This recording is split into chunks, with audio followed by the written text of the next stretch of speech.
Hello, my friends, and welcome to Kurt Berglund's Baseball World. Well, my friends, it's time for another authentic unboxing, and I get two questions constantly asked of me. The first question is, Kurt, where's Appa Brian? Where is he? We haven't seen an Appa Brian video for a while. How come? And the second question is, Kurt, what is an authentic unboxing? What gives? Well, my friends, we are facing a real epidemic. And I'm talking, of course, about the affliction of inauthentic unboxings still permeating, yes, I said it, permeating YouTube. Well, what happens is someone receives a baggage. Have you received a baggage lately?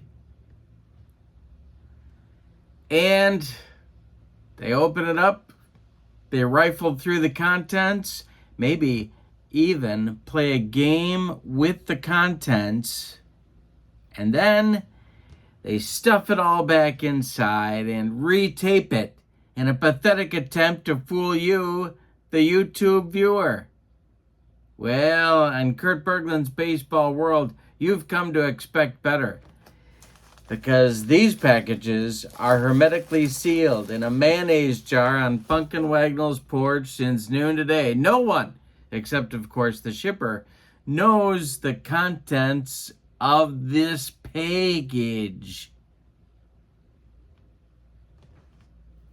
So, you can trust that when I bring you an authentic unboxing, there hasn't been any attempt to review content and then jam stuff back inside in a pathetic attempt to fool you into thinking that there's an authentic unboxing.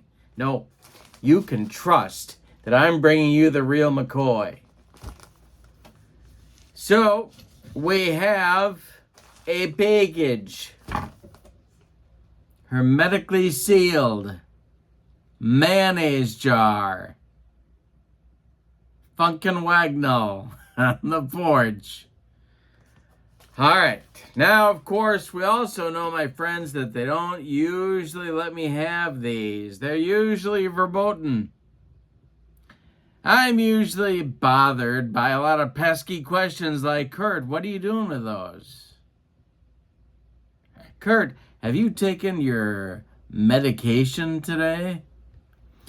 But I've got them and I know how to use them. In fact, this is brand new technology. And I'm proud to be. Now I also have my guns at the ready. They're always ready to help me out if needed. Sometimes the packaging can be stubborn, sometimes not. I've got a feeling this one's going to be a bear, so we'll find out. All right, very excited. Yeah, this is not going to be, we're not going to mess around. We're going for the big guns early, and I'm not talking about this gun. I hope you have your ticket for the gun show. All right, here we go. We're breaking in. Yeah, now I got stuff flying all over the room. Sometimes, not all the time, but sometimes these packages represent an assassination attempt. That's right, an assassination attempt on my very life. I'm pleased to say these contents appear to have been handled carefully by the USPS, by the USPS.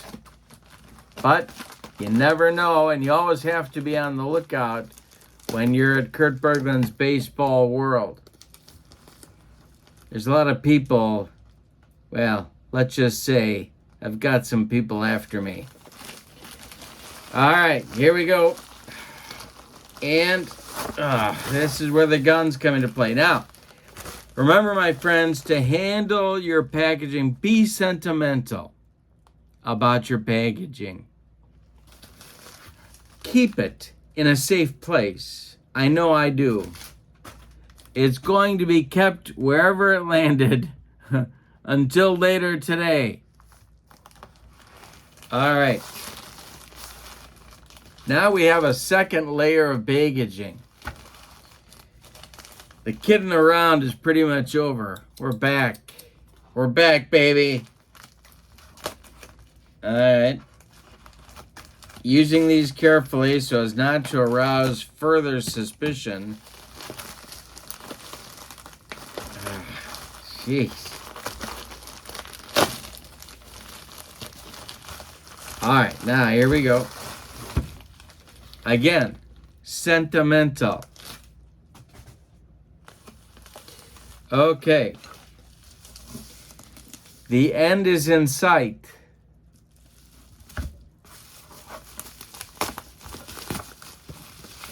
And we're in. It's a package from my good friends at On Deck Baseball Pro. Love the boxes, love the art. Art, you can't beat this. All right, so we're going to take a look inside at the On Deck Baseball Pro package. Now, I'm putting the link to On Deck Baseball Pro in the description for this video for you to check out. And unless I miss my guess, this is a brand new product that we're going to take a look at. Now, this is an authentic unboxing plus a first look. That makes it a double whammy, my friends. The old double whammy, an authentic unboxing plus a first look. How many people are giving you that? Tell me your answer to that one. All right, so let's look inside and see what we have. Now, of course, you have to open your On Deck Baseball boxes very, very carefully, especially your On Deck Baseball Pro boxes. So here we go. All right. I think we all recognize this gentleman. And if we don't, of course, we can just check out his name right there on the card. All right, this is a brand new set of all-time greats. It is a two-part set. We're going to break this open here and take a look inside. 150 great players from between 1949 going back into baseball history. I want to say this goes back to 1900. It may, well, we're going to find out, aren't we? We're going to take a look here. There is a second set that goes from 1950 to today, 150 more players. So this is set one. Set one is from baseball's beginnings to 1949. Set two covers 1950 to the modern era. They are two separate sets, 300 players in all. There are 40 players in these two sets that have never been carded in On Deck Baseball in any way. Now, one of the exciting things about this is that if you buy a starter set, which is what this is, well, if you buy one of these sets, you can add on a starter set for $7. So you don't have to own any of the other sets to play it. You can buy one of these or both sets, set one and set two, and buy a starter set for $7 added on. Dice, charts, the instructions, the whole deal. So $7 if you need it. If you don't need it because you already have On Deck Baseball or On Deck Baseball Pro, then you don't need it. But if you don't have it yet, if you're new to the game, then you can pick it up for $7 with one or both of these sets. All right, so let's look at the players from the first part of the 20th century. We have Ty Cobb, Josh Gibson, Babe Ruth. Wow. Huge names right off the bat. We're not messing around.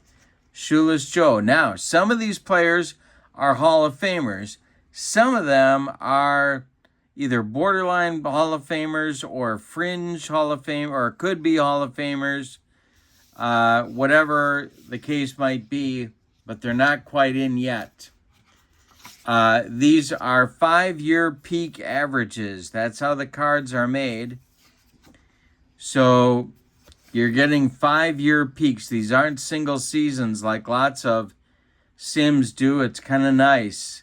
I like the 5-year peak concept. So Shoeless Joe is our first non-Hall of Famer. Heine Manouche, Joe Medwick, Jimmy Fox, Honus Wagner. I just saw a YouTube of Honus talking about baseball. Unbelievable that it exists. And then I think somebody colorized it too. Just incredible. Rogers Hornsby, Babe Adams. Wow. Pittsburgh Pirates. Addie Joss.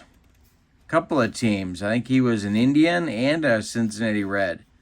Or Cincinnati, if you're Sparky Anderson. Home Run Baker. Wow, look at the art on these cards. Eddie Collins. Pop Lloyd. Negro League's great, especially first couple decades of the 20th century. Multi-positions. Very nice that they're reflected on the card here. Tris Speaker. Bill James wrote about him being one of the players that he wished he could have seen to see how good he really was. Mickey Cochran, Cap Anson. So we're getting into the 19th century. Hack Wilson, Travis Jackson. There's a Hall of Famer. George Davis. Also 19th century. Rube Waddell. Kid Nichols. Very nice. Mordecai Three Finger Brown. Christy Mathewson. Bill Foster. Wow. Walter Johnson, The Big Train. Dazzy Vance. Kind of a controversial Hall of Famer.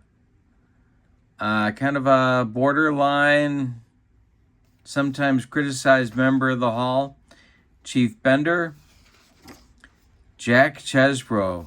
Wonderful pitchers here. Red Faber. Carl Mays. Now here's another example of a non-Hall of Famer, but some people think should be a Hall of Famer. Burley Grimes. Last legal spitballer. Roger Bresnahan. Nice that his picture reflects the equipment developments that he brought to the game. Sam Crawford, Johnny Evers, Joe Tinker, Frank Chance. That's another controversial piece, is that Tinker to Evers to Chance, maybe not all three of them belong in the Hall, but they're there. Judy Johnson. Bucketfoot Al Simmons. There is a Milwaukee native right there. Oscar Charleston. Best player ever? Maybe. Goose Goslin. Chuck Klein. There's a guy that had a frustrating career, although a good one for sure. Stats improved by the Baker Bowl. George Sisler, Charlie Gehringer, Pie Trainer, Biz Mackey, personal tutor for Roy Campanella, Hugh Duffy. What a set this is. I gotta get this on the tabletop. Earl Averill, center fielder. Billy Herman, Cub great. Archie Vaughn, Pirates. We're in that 30s era now. Frankie Frisch. Now we're not in the 30s. There's Cy Young. King Kelly, back to the 19th century. Cool Papa Bell. Wow. This is a set and a half here. Lou Gehrig, Iron Horse, Nap Ladjui, Dan Browthers, Carl Hubble, Charlie Root, Ed Walsh, Bob Feller, Rapid Robert. His career, of course, crossed over into the 50s, but his salad days were in the first half of the century, which is, I'm sure, why he's here. Dizzy Dean, Satchel Paige. Best ever, maybe? You can see what happened here for the Negro Leaguers, expanding their totals over 162 game average to develop the card. Very cool. Gettysburg, Eddie Plank. Grover Alexander. Jesse Tannehill, there's another Pirate. Max Manning. Dr. Cyclops. And another guy crossed into the 50s, but his salad days were in the pre-1950 era. Billy Hamilton, Kai Kyler, Bill Terry, Ernie Lombardi, Joe Gordon, Ted Williams, the Splendid Splinter. Wow, 5-year peak. My goodness. Joe Sewell, Ralph Kiner, another guy multi-positions, handy to have in a set like this. Epirixie, another Cincinnati Red. Lefty Grove, Harry Hooper, Hilton Smith, Smokey Joe Williams. Some people say there was the few surveys done of fans and sports writers that put Smokey Joe Williams in the, this was like 1950, 51. I want to say a Pittsburgh Courier poll put Smokey Joe Williams as the best pitcher in Negro League's history, ahead of Satchel Paige. Leon Day, of course, famous Newark Eagle. Old Hoss Radburn, back to the 19th century. Mel Ott. Hank Greenberg. Turkey Stearns, one of my favorites. Center fielder. I think I'd have him as the all-time Negro League center fielder. I know there's Pete Hill. I know there's Cool Papa Bell. I think Turkey was better than both. But either way, Detroit, St. Louis, what a player. Buck Leonard. Bill Dickey. Boy, this is a set and a half, folks. Wow. Harry Heilman.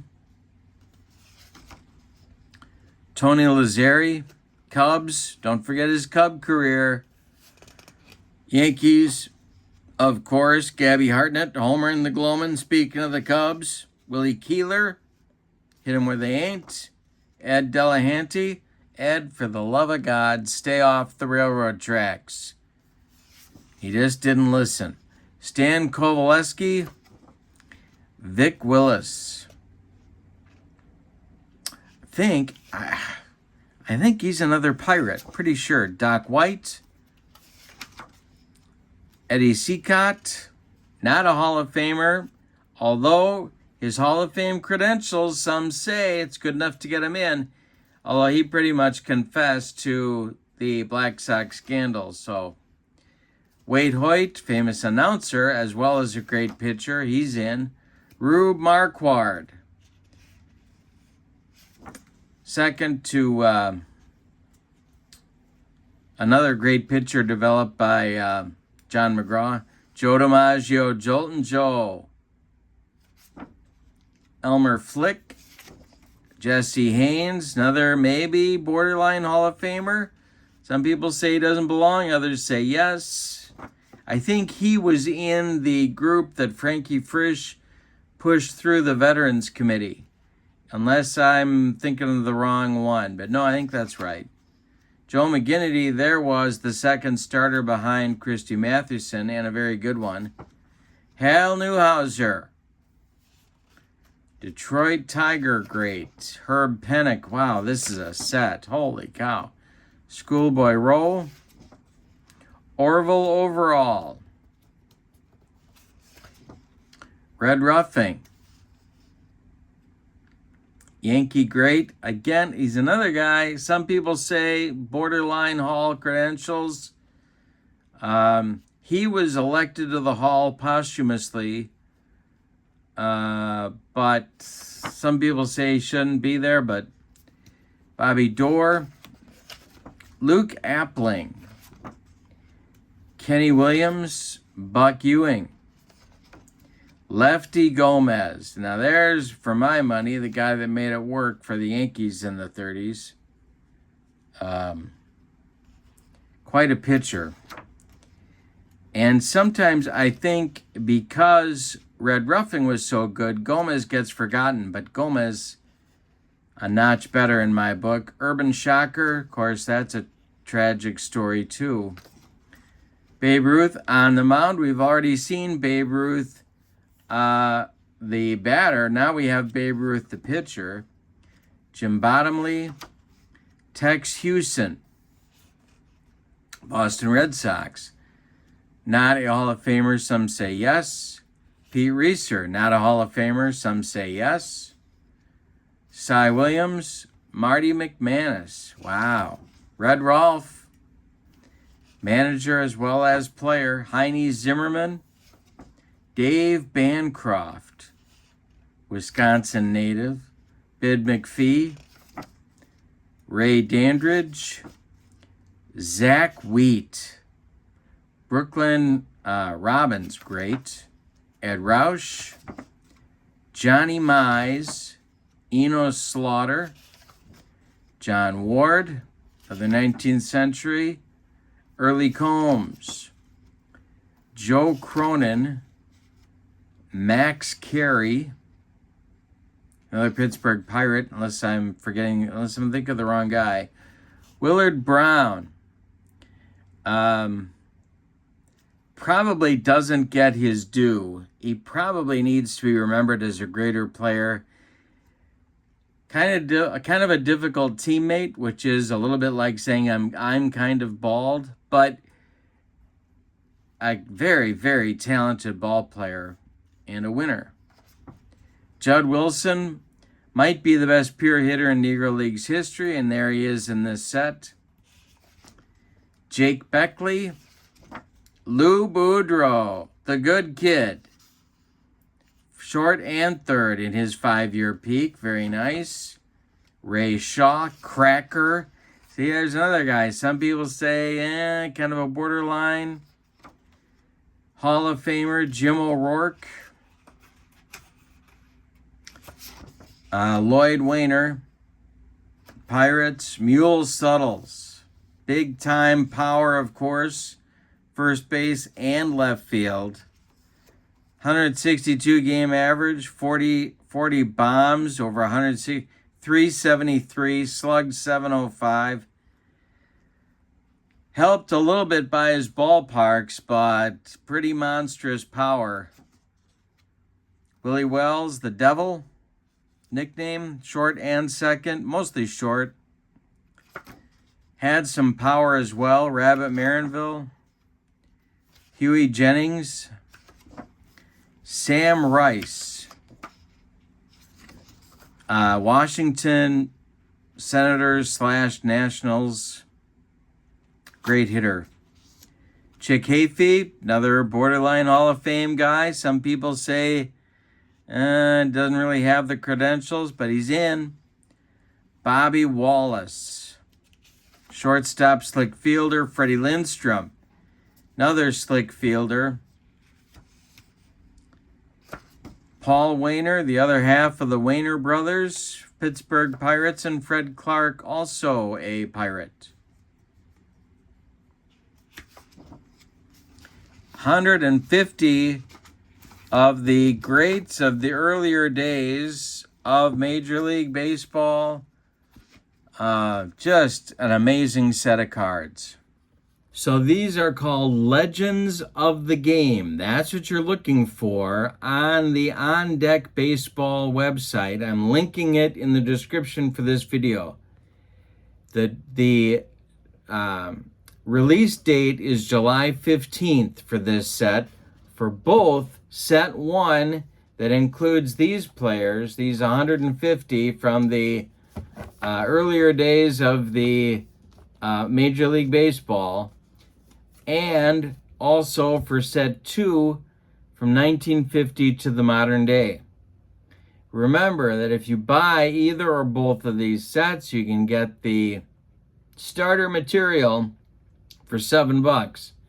The instructions, the dice, the charts, the stuff you need to play the game, $7 as an add-on. You don't need another set of On Deck Baseball to be able to get these on your tabletop. You can get the starter material for just $7 more.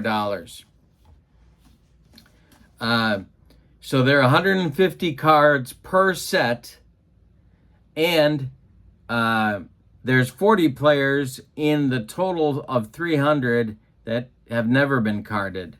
I love the 5-year peak average concept. I'm eager to get these on the tabletop and get rolling. This has been the Double Whammy, an authentic unboxing plus a first look at a brand new set, release date of July 15th.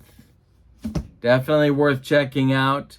All the info that you need, your links, are in the description for this video. I'm also putting the link to channel membership, my friends, in the description for this video. With channel membership, you get access to members-only videos, discounts in my secondary store, and a free gift from me every month. But for now, I hope you've enjoyed the Double Whammy, an authentic unboxing plus a first look at a brand new set. Have a wonderful evening. So long, everybody.